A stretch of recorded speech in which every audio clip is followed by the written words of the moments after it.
You're watching Canadian Muslim news on Muslim Network TV from Toronto, Ontario. I'm Catherine Bullock. Assalamu alaikum and greetings of peace. Today, a conversation with Zahirah Eppard, the Director of Religious Education at Sound Vision Foundation, about the importance of playtime for Muslim children. But first, some news headlines. Ottawa formally apologises to military survivors of sexual misconduct. Fake mosque discovered in Canadian Forces training facility. Share the Warmth campaign assembles 1,500 winter kits for homeless. Deadly tornadoes leave over 100 casualties in Midwest and southern US.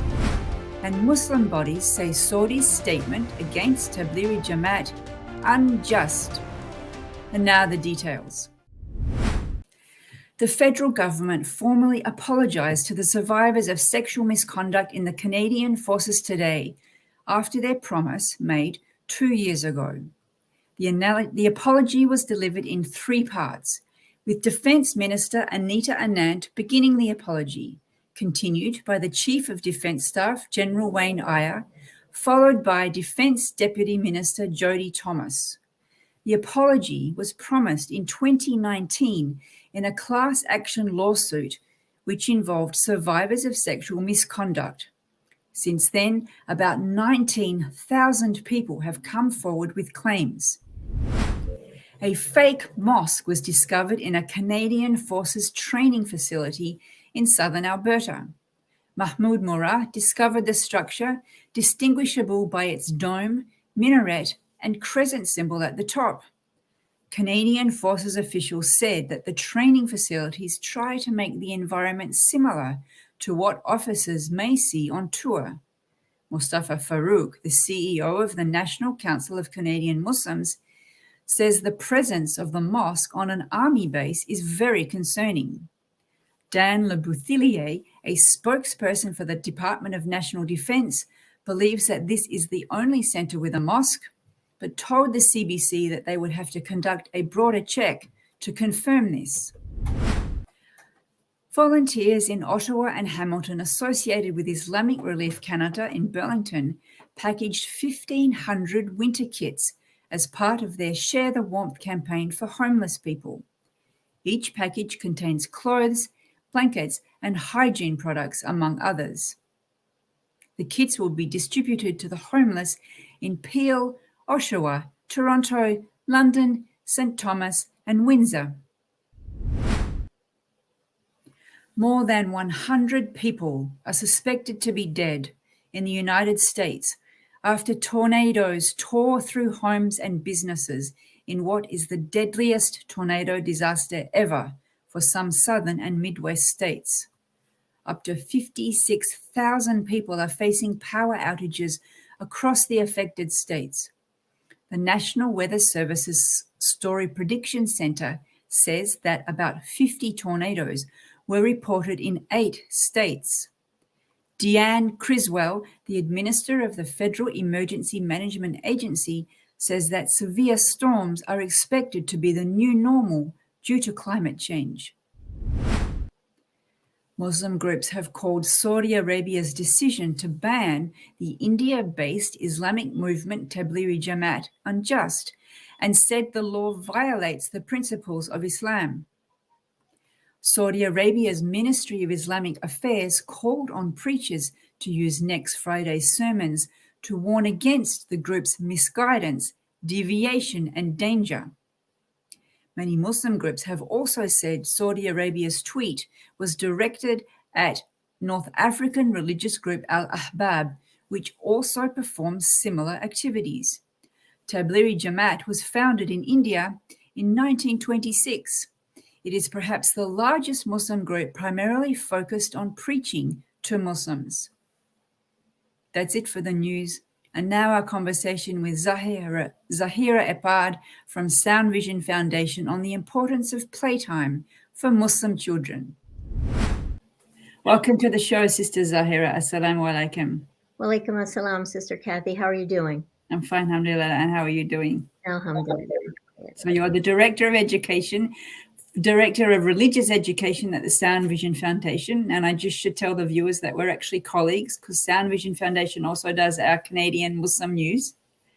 And you put out this newsletter weekly. I'd like to start, hopefully, a regular check-in with you so that our TV audience, in case they're not readers, can learn also from the tips that you're sharing through your newsletter. Today, we decided to share from a September issue, September 15th to be exact, about the importance of play for Muslim kids. Now, kids just play. Like, even if there's nothing, you put them out on the street and there are rocks and sticks, they'll play. So isn't it kind of obvious about play? Why did you decide to write an article about it? I think it's really interesting that you use that example of kids playing on their own. They definitely will do that. And what parents sometimes do is take for granted the importance of play. When we think of what all the variables in parenting, there are a gazillion things parents need to think about. But if we think about play the same way we think about the importance of sleep, then we can focus our attention on making sure that there's all kinds of elements that support free play for children. It's really an important way of gaining intellectual, emotional, social, and cognitive development. But one of the things we do with the newsletter is we try to make sure that we give parents good information that's supported by science, information that's also consistent with our Islamic guidance. And is there bad information about play? Well, we think that with knowledge, you can lead your own action. And so if you understand how children play and also how they learn, then I think there's a light bulb that goes off in parents' minds about play, because play is actually the first way that children learn. Think about young children and the way they learn how to walk or talk. All of that is done by repetition. It's done by keen observation. There are not structured lessons about it. There's opportunities for patience and learning from mistakes. All those kinds of things can continue throughout a child's life if we have a recognition and appreciation for play. So you mentioned that you try in your articles to bring up, science and also make it from Islamic guidelines. Are there any particular stories or guidelines in the Quran or the Sunnah about play? There's a ton. And one of our articles was about inspiring imagination. And in that article, our writer, Wendy Diaz, focused a lot of attention on 5 different areas where the Prophet ﷺ in the Hadiths and the Sirah is recorded to have recognized the importance of children's imagination. Many of them had to do with appreciating imaginative play, the way that children pretend. There are hadiths that talk about his grandsons, for example, being on his back, him carrying them on his back, pretending to be a horse or a camel that they were riding. There's even a hadith which talks about the grandsons playing on his back during sajda in the masjid. And there was an elongation of that sajda. The Sahaba that were around him couldn't even figure out what was going on. But what was going on was that he was allowing his grandsons to play on his back during the prayer. Do you think that kids have been playing for centuries, and now you're telling us there are all these benefits, and now we have to sort of be conscious about allowing the kids to have play. Is this something that has only been scientifically thought about recently? Did people just let play happen by accident in the past? Well, science is something that builds on itself. So as we learn more about ourselves and the world we live in, we can apply it to many different types of opportunities in our lives. I think that the introduction of social media, different kinds of entertainment, which have pulled children inside rather than outside to play, plays a huge factor. We also see, and this is a really big problem for parents of very young children especially, we see parents thinking about their own concerns and considerations over the needs of their children. Here's a great example. I was at a wedding recently, and I was sitting next to a man and his wife. They were grandparents of many children, and three of his grandchildren, sorry, were there that day. And when it was time for his daughter and her husband and these three children to leave, they came to give salams to the grandfather, to hug them and say goodbye.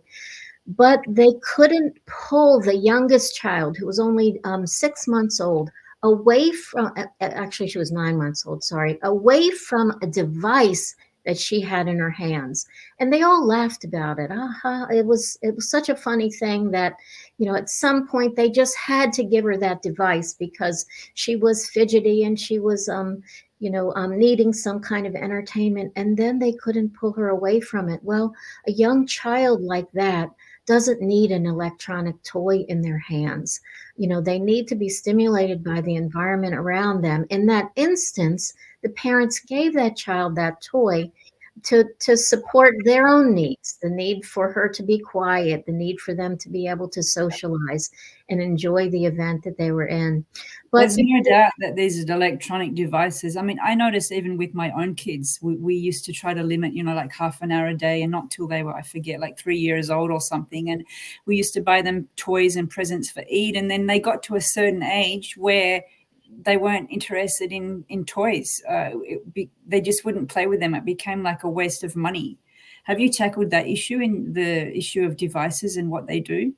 We don't have a specific article on devices in this particular issue. We will be covering that in the future. But one of the things, toys have gotten a little more sophisticated. Toys frequently that parents buy have one particular use, and that use is orchestrated. Think of a doll, for example that might talk, and that doll has a limited vocabulary, and the child then is at a loss for using that child in a more imaginative way, imagining what a doll might say, rather than having the doll actually speak for itself. There are all kinds of entertainments available to children that didn't used to be. Television is now 24/7. You can get television or any kind of video on an electronic device also that you hold in your hand. You don't even need to be associated with a television in a home, for example. So are those examples of things that parents are sort of doing wrong? Are you suggesting kind of like a back to the basics? Kids just put them in a room with, the sticks and see what they do? There are tons of different resources that you could make available that have open-ended play in mind. Blocks or sticks, marbles, paints, crayons, paper, all kinds of things like that, puzzles, things that are about building dexterity, hand-eye coordination, but are about using imagination that may help kids do the kind of repetitive play that's really important for their own cognitive development. There's a type of play, I learned something even in researching for this particular issue. There's a type of play called schema, and that describes repetitive play. There are 8 different types of repetitive plays that kids learn a tremendous amount from. There is connecting to things, there's enveloping or enclosing themselves in things, there's orienting themselves to things or using toys or other tools to orient the tools toward themselves or others. There's a possibility of using trajectory. How many times do we know that a kid might sit in a high chair and throw something off the chair and see what happens? And they do that over and over again, as many times as we're willing to pick it up. Well, that type of play actually has a scientific basis. The repetition is the way they learn about our world, about cause and effect, and their place in it. And we have to wrap it up now, but just quickly as we go, what about play for adults? Play continues to be important throughout our lives, and we need to disconnect especially from electronics, to get that. That's why so many people enjoy the outdoors, walking and hiking, communing with nature. But again, we adults are having the same problems with obesity, for example. The United States is one of the worst countries in terms of obesity for both children and adults. That has to do with how active we are and how much we are limiting ourselves to all kinds of opportunities. Play is one of them. Well, thanks very much for coming on and sharing your knowledge with us. Hopefully we can all go out and play for the rest of the afternoon. And we'll look forward to seeing you next time. Thank you. Okay. Thank you, Kathy. Take care. You've been watching Canadian Muslim News on Muslim Network TV. Stay tuned for the next episode. Stay safe and God bless.